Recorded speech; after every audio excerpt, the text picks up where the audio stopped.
sabi nga, usap-usapan, mas madali daw i-impeach ang presidente kasi ang dami na violations na na-commit. Pero makikita mo ang diin ng diin kay Vice Presidente. Nakakalungkot dahil yung confidential fund, yung pukpok sila ng pukpok sa confidential fund, binubuksan nila kung paano ang intelligent community gumagalaw. At pag yan nabuksan ng enemies of the state, nakakatakot kasi every time na kukuha ka ng pondo dyan, questionin, no? Questionin ng mga congressman na hindi nakakaintindi sa trabaho ng intelligence community. Na president na ginawa ni Congressman Chua at ang mga kasamahan niya. Kasi ang linalabanan nyo, oo, may reforms na dapat, pero ang linalabanan nyo, ang isang komunidad na napakahalaga in fighting terrorism, corruption, the influence of the left, child trafficking, intelligence community yan. Maraming trabaho ang intelligence community at ang pagsasailalim ng mga dapat mapag-aralan ng intelligence community nanggagaling yan sa ground. From the ground up, nagkakaroon ng tinatawag, hindi naman order of battle, pero nagkakaroon ng report sa Pangulo na ito ang ating mga potential enemies. Ito, kailangan namin ang confidential intelligence fund para dito. Muna natin itong si kay VP Sara. Ano masasabi mo doon sa ibinalita kanina ni Jason? Well, alam mo yung mga sinabi ni Vice Presidente, hindi naman siya nag-iiba ng linya. Handa siya. In fact, nung simula pa lamang na binanggit yung mga usap-usapan sa impeachment, naghanda na siya. Nakikita naman natin kung paano niya ipaglaban ang institusyon. Hindi na nga niya binibigyan ng alintana yung personalidad niya. Pero yung institusyon, talagang pinoprotektahan niya dito sa mga issues na binabato sa kanya. Wala ka bang nakikita na hihinto itong mga persecution sa kanya, lalo na dyan sa Kamara, sa kabila po ng naging pahayag ng presidente? Ako'y naniniwala na tuloy-tuloy ito. Makikita natin yung huling akto ng pag-clip ng kapangyarihan ng Vice Presidente ay nanggaling sa budget. Nakita naman natin yung BICAM report, talagang linagay siya sa 733 million, samantalang ang nasa NEP noon ay mga 2.2 billion, no? Malaking diferensya. Makita natin na clinip siya sa kanyang tungkulin, sa kanyang institusyon, dahil isa-isang tinawag ang mga staff niya at isa-isang tinanong tungkol dito sa confidential fund. So makikita natin patuloy. Ang hindi lang siguro, ang sigurong bago lamang ay walang coordination yung nag-file ng impeachment, yung complaint nila. Yung isa at lahat sila, pareho yung dalawa, ay linyado sa ideolohiya. Makikita mo yung isa filed ng mga almost dati Dilawan na in-endorse ng isang ng taga-Akbayan, at yung after several days nag-file rin ang Makabayan Bloc. So makikita natin dito lahat na tinaguri ang kalaban ng Duterte, ni Presidente Rodrigo Roa Duterte, ay nagsama-sama para pagtulungang ibagsak ang ating Vice Presidente. Ang nakakalungkot dyan, pag pinag-aralan niya yung complaint, yung unang complaint, base sa news articles at sa salaysay ni Senator Trillanes na lumang-luma na yung tugtugin na yon. Yung pangalawa naman, base sa mga documents na sinubmit sa Good Governance Committee, na kung titingnan niyo yung proseso na yon, ni isang dokumento ay hindi minark as evidence. So, kung titingnan mo legally, napaka-shaky yung ground na tinutuntungan ng dalawang impeachment complaint. Balita ko may isa pa na susubok makakuha ng 1/3 ng signatures para dire-diretso na sa Senado. Pero ito tumatakbo habang papalapit ng papalapit ang adjournment ng 19th Congress. Mhm. Isa sa mga sinasabi po ay parang redundant na raw. Kaya binawasan yung budget ng VP kasi meron ng existing na mga programa nito sa ibang ahensya. Pero naniniwala ka ba na bukod tangi lang yon kay VP Sara na talagang sa kanya lang talaga ang may redundancy? Alam mo, kung ang pag-uusapan sana confidential, alisin ang confidential fund, okay lang yon. Pero yung bawasin mo ang mga ah, ahensya o mga division na nandyan sa Office of the Vice President na talagang nakakatulong. Example yung satellite offices. Na-establish ng satellite offices na bago pa dumating ang bagyo, bago pa magkaroon ng dilubyo, nandun na sila. At nauuna pa sila sa supposedly mga ahensya na under the law are supposed to be the frontliners. So, bakit gagawin yon kung hindi politika? Pag nagtumutulong naman ang Office of the Vice President, tatandaan natin, ang baba hindi naman ang nakasulat, Sara Duterte. Ang baba ay yung advokasya niya, yung para sa Diyos, sa bayan, at sa pamilyang Pilipino. So, wala kang makikita doon. Hindi siya pumupunta. Natatawa nga ako, Admar, yung trip niya sa Germany, ginawang issue. Impeachable offense daw yun. Dahil sa kabuuan ng bagyo na parating, hindi ba nakatulong rin ang institusyon ng Office of the Vice President nung nangyari yon kahit wala siya.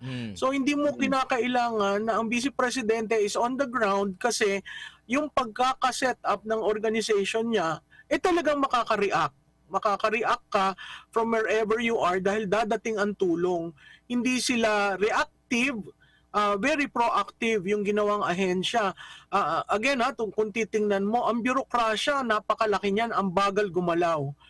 Pero may bukod tangi na ahensya, yun yung Office of the Vice President, na nakakagalaw against all these red tapes, against all this political turfing, at nakakatulong sa taong bayan. Hindi ba impeachable yung isa kang pinuno tapos sasabihin mo na, so anong gagawin natin? Anong kaibahan doon sa pupunta ka ibang bansa, di ba? Oo. At saka alam mo, ang pinaka-impeachable doon, nasaan na yung ating QRF? Yung biro mo, yun yung realidad. Bakit naubos yung QRF? Saan na naman yung inallocate? Sabi nga, usap-usapan, mas madali daw i-impeach ang presidente kasi ang dami na violations na nakumit, pero makikita mo ang diin ng diin kay Vice Presidente. Nakakalungkot dahil yung confidential fund, yung pukpok sila ng pukpok sa confidential fund, binubuksan nila kung paano ang intelligent community gumagalaw. At pag yan nabuksan ng enemies of the state, nakakatakot kasi every time na kukuha ka ng pondo dyan, questionin, no? Questionin ng mga congressman na hindi nakakaintindi sa trabaho ng intelligence community. At speaking of intelligence community, talagang pinupukpok nila yung mga pangalan ng mga nakalista doon at pinapacheck nila sa PSA. Nasa tamang katinoan pa ba itong mga nagtatanong nito? Tama yan, Admar, no? Biro mo, sino naman papatol kay Mary Grace Piatos. Piatos, no? O tsaka yung si Villanelle, no? Nag-aaksaya sila. I mean, ludicrous na, nakakatawa na ang ginagawa nila. Wala nang common sense. Alam nilang alias yun. Alam nila ang pirma ay pirma ng asset, no? Ang asset, hindi mo yan sinasabi na ang pangalan niyan Malutikia, ang pirma niyan ganyan, hindi. Since time immemorial, since na-set up ang NICA, since na-set up ang intelligence community, whether military or civilian, lahat yan may handler, lahat yan may agent. Hindi alam ng pinuno ng ahensya kung sino yung kausap ng agent, ang alam lang niya A1. yung binigay na information. At yung A1 na binigay na information, nakakatulong. Alam mo, ang isa pang punto na nawawala dyan, sino ba ang nagbigay at nag-authorize ng confidential fund ibigay sa Vice Presidente? Hindi ba ang Presidente? Ano ba ang instruction ng Presidente? Being the chairman of the National Security Council. Ano ba ang pinag-usapan nila? Saan ba gagamitin ang pondo? Hindi ba yan between the President and the Vice President? Dapat matuwa ang Kongreso na ang Vice Presidente hindi rini-reveal ang instruction sa kanya ng Presidente tungkol sa paggamit ng confidential fund. Ha? Kasi parating tinatanong, ba't nagkaroon ang DepEd? Ba't nagkaroon ang Vice President? Bakit ang tatanungin nyo si Vice Presidente? Siya lang ay nag-execute ng instructions ng Presidente. Yun rin yung nawawala dito sa usapan na ito sa pambabastos na ginagawa ng mga congressman. Mm. And nabanggit mo nga, kasi yung mga kalaban ng Estado sa mahabang panahon, yun din yung nag-ooperate. At kung binibigyan nila ng, yun nga, ideya, kasi parang kini-question nila, ay, pwede palang questionan itong mga nasa resibo. I-check natin sa PSA kasi ganyan yung ginawa sa Office of the Vice President. Naisip ba nila na ito rin ang malamang at malamang sa lamang ito talagang nangyayari sa Office of the President, sa DILG, sa Department of National Defense at iba pang mga ahensya ng gobyerno na may sarili ding confidential funds. Baka abot sa punto, after nito, kung talagang sasang-ayunan nila na yung questionable talaga ito at hindi tama, baka madadama yung iba. So ano mangyayari ngayon? Oo, nakakatakot yan, Admar, na president na ginawa ni Congressman Chua at ang mga kasamahan niya. Kasi ang linalabanan nyo, oo, may reforms na dapat, pero ang linalabanan nyo, ang isang komunidad na napakahalaga in fighting terrorism, corruption, the influence of the left, child trafficking, intelligence community yan. Maraming trabaho ang intelligence community at ang pagsasailalim ng mga dapat mapag-aralan ng intelligence community nanggagaling yan sa ground. From the ground up, nagkakaroon ng tinatawag, hindi naman order of battle, pero nagkakaroon ng report sa Pangulo na ito ang ating mga potential enemies. Ito, kailangan namin ang confidential intelligence fund para dito. Ang nagbabasbas niyan ang Presidente through the intercession of the National Intelligence Board. So napakahalaga na protektahan nila kasi dahil dito sa nangyayari, napakahirap ngayon kumuha ng assets. Sino magre-reveal sa inyo na may smuggling? Sino magre-reveal sa iyo na may drogang pumasok? Sino magre-reveal sa iyo na may uranium na pumasok? Sino magre-reveal sa iyo na ganito ang bilihan? Hindi ba yan galing lahat sa intelligence community? So, pinapahamak nila ang national security ng bansa. Yun ang hindi ko maintindihan sa kagustuhan nilang i-demolish ang Vice Presidente. So siguro, Admar, ang dapat tingnan nila dyan, ano ba ang instruction ng Presidente sa Vice Presidente nung binigyan siya ng pondo sa DepEd at nung binigyan siya ng pondong confidential sa Office of the Vice President? Isingit ko lang ha, co-chair siya ng NTF-ELCAC. Hindi siya ang nag-offer na maging co-chair. Linagay siya dyan ng National Security Advisor recommendation at inapprove ng Presidente. So kung co-chair siya, pareho ang kapangyarihan ng Presidente at Vice Presidente sa NTF-ELCAC. At kung titingnan mo yung instruction kung bakit siya nailagay, to work and stabilize regional communities. So doon pa lamang, dapat yung magagaling at batikan na members ng Chua Committee ay naiintindihan ng ginagawa nila. And kumbaga, napakadelikado nito ang grupo na naghihingalo na at sinasabi nga nilang weak na, parang kagaya lang yata ng presidente na, weak na nung panahon ng past administration, ngayon sila pa ang bumibida. Convicted na siya pa yung may gana na magpakulong, magpadetine doon sa isang staff sa Office of the Vice President. 32 million mahigit, kini-question nila na parang maliban sa sa convicted siya, konti lang din yung kanyang bote ikukumpara dito sa kapangyarihan ng Office of the Vice President. Sila na ang namamayagpag ngayon.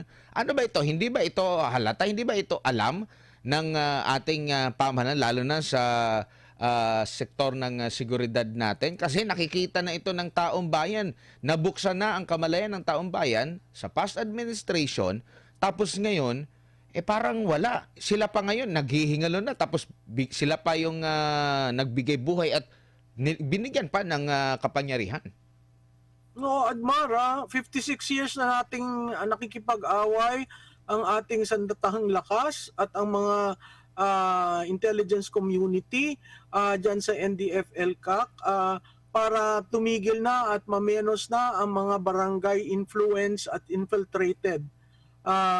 Pero ngayon, sa isang iglap na nagkaroon sila ng role simula November 2022, 2023, nung sila pa ang binigyan ng tsansa na questionin ang Vice Presidente sa paggamit ng confidential fund. Uulitin ko po, nag-request lang po siya, in-approve, in-authorize ng Presidente. Hindi ho ba dapat ang tanungin ang Presidente? Ano ba yung pinapagawa mo kay Vice President Inday Sara? Ano ba ang jurisdiction niya? Bakit mo ba binigyan? Kaya nasasabi na very partisan. Kasi sa dami-daming confidential and intelligence fund, katulad nga ng binanggit mo, ang pagkaintindi ko, 400 agencies yan, siya lamang ang bukod tanging tiningnan. Yung pinakamalaki, ang presidente, anong sabi ni Congressman Chua? Kasi daw may national security duty ang presidente. At para niyang pinapalabas, ang vice presidente, spare tire lang. Maling-maling pag-intindi nun ng role ng vice presidente sa demokrasya. Tatandaan po natin, si vice presidente po ay successor to the president. Any moment, something happens to the president, yung kanilang dinedemolish na tao na constitutionally ay protected, ang siyang tatayo bilang presidente. Yun yung nakakalungkot sa kagigilan nila na i-demolish ang isang politiko dahil sa kagustuhan ng isa para sa 2028, ginagawa na nila ngayon na napakaaga pa. And itong sa issue naman po ng depleted uranium, Prof, ano nakikita mo rito? Kasi nung nakapanayon natin ilang sa mga analyst din dito, marami silang nakikita. Una, nakita nila na possible scenario, idinaan ito sa mga military bases ng Amerika. Kasi wala tayong kakayanan talaga na mag-handle ng ganito. Hindi rin naman yan kayang ipuslit sa ating mga paliparan. At ang pag-handle nito talagang hindi basta-basta kasi grabe yung radiation nito. Ang nakikita nila is either yung military grade ang nag-transport nito pero napunta lang sa parang civilian lang ba kasi parang ibinenta lang ito as precious stones, no? Anong nakikita mo rito, Prof? Dapat ba itong ikabahala ng taong bayan? Kasi after nung nag-press con, wala akong narinig na mga komento mula sa mga epal na mga congressman. Oo, alam mo, Adman, nakakabahala yan Kasi kung titingnan mo, paano nakapuslit? Bakit ganun kadami? At saan gagamitin? At paano napunta sa civilian? Ano ba yan? Pinagbili sila magdi-distribute? Nakakatakot yan kasi kung pagsasama-samahin mo yan, that will be a very, very powerful ingredient to a weapon that may be needed in case of a war. Nakakatakot dahil hindi naman limitado ang ating kaalaman how to handle yung uranium, no? Dati meron tayo niyan sa Bataan Nuclear Power Plant nung decommission, pinagbenta natin yan. Pero ito, tingnan mo yung larawan ninyo, nandyan lamang sa mga containers na ganyan, na nakakaawa kasi expose ang community, kung sino man yung nakakita niyan. Kita mo yung mga kasundaluhan natin, hindi naman naka-outfit at naka-mask lamang. So babalik ulit tayo. Paano yan nakalusot? Intel community, siguro dahil natakot na kayong umaksyon, dahil sa ginagawa dyan sa Confidential and Intelligence Fund, siguro binitawan na lang yan, bahala na kayo, nakapasok na. Nakakatakot yan dahil put uranium on the wrong hands ay magkakagulo sa Pilipinas. Kasi imaginein mo kung meron terrorism players na makakuha niyaan. Nakakaawa ang ating bayan dahil masyadong porous ang ating boundaries, pero the fact na nagland ito at nakatravel outside of Metro Manila, I think nasa isang probinsya ito nakakapagtaka rin na tumahimik na. Ang sinabi ng NBI, titingnan daw nila, pero tumahimik na. Hindi rin natin alam kung sino nagbigay ng tip. So, napakahalaga dyan in relation to your Confidential and Intelligence Fund, na malaman natin anong bang nangyari dito. Ang problema dito sa administrasyon na ito, tuwing may isyong ganyan, papuputukin tapos tatahimik. Naalala niyo yung drug haul sa Batangas? Wala na nangyari doon. Tumahimik na. So again, babalik tayo sa mga security officers ng bansa, from the PNP to the AFP. I think you owe the public an explanation. Ilabas nyo kasi yung risk natin tumataas dahil dyan. Hihintayin pa natin maging krisis yan na mapunta sa maling kamay o magamit para sa isang paglaban na hindi naman natin interes. Mhm. And posible rin ba na may isang malaking bansa na may grabe na intelligence na nag-udyok sa atin na ilabas niyo yan kasi na-monitor namin yan. Kasi ito ay nangyari October pa and November. Pero lately lang nila inihayag sa publiko. Ano makikita niyo, Prof? Posible yan kasi meron tayong shadowy force na gumagalaw dito sa atin sa bayan natin na nagdidikta ng ating relasyon sa ibang bayan. Nakakalungkot man yon pero inaalaw. So again, dito kina Chief PNP at Chief of Staff AFP, I think you owe the public an explanation. Sa NBI, oo, pinaputok na at sinabing kayo ang persons. Bakit mo sinasama ang NBI? Kasi ang NBI ang maghahanap, maghahagilap. Saan ba ito pumasok? Paano nakapasok? Para kanino? Pero ang J2, siguro ito mga miyembro ng AFP or PNP, kailangan ring mag-perform ng role nila para ang taong bayan matahimik. Tandaan natin, tuwing malapit ng katapusan ng Disyembre, may nangyayari sa ating kasaysayan. May pumutok na LRT, may sumabog na simbahan. So, kailangan nating ayusin ang ating seguridad. At yan ay nagmumula sa hindi pag-expose sa Confidential and Intelligence Fund kasi kailangan niya ng bawat bansa. Mhm. And ang problema dito, parang nakikita mo ba na parang dina-downplay lang? Na parang wala tayong nakita na much research talaga na ine-explain gaano kadelikado ito. Parang billions of years ata bago mawala ang itong yung uranium. Oo. Parang walang nag-educate sa atin after nun. Na parang lang. Pero pag kinanyon ng China ang Coast Guard, ang tagal niya, parang 1 week ata yan. Ang dami pang mga sophisticated At saka research. nakita mo, hindi sila naka-proper attire ng handling Hindi naman ganyan ang when you're looking at uranium, no? Hindi pang COVID yan. Merong ibang suit para sa uranium deposit. Meron tayong Philippine Atomic Energy Commission sa tingin ko napakahalagang ma-involve sila diyan at malaman at matrace kung paano pumasok, sino ang consignment, sino ang nagsabi. Ang balita ko, labanan ng dalawang dambuhalang bansa ang nag-feed ng intel tungkol dito. And sa pelikula nga, malimit nga na yan ang subject sa Hollywood movies, di ba, Prof?